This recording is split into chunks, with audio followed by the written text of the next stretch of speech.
Skip Bo Jr. How to play.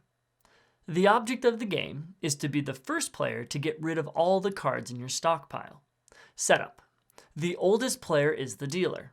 The dealer shuffles and deals each player 10 face-down cards to their stockpile. Each player flips the top card of their stockpile face up. The youngest player goes first, then play proceeds clockwise.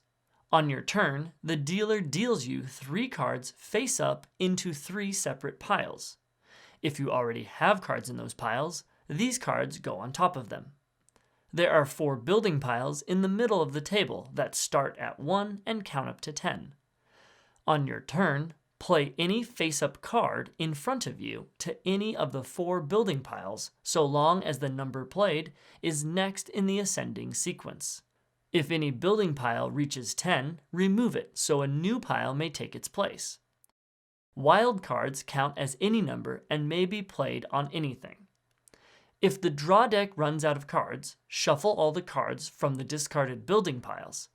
The first player to get rid of all the cards in their stockpile wins.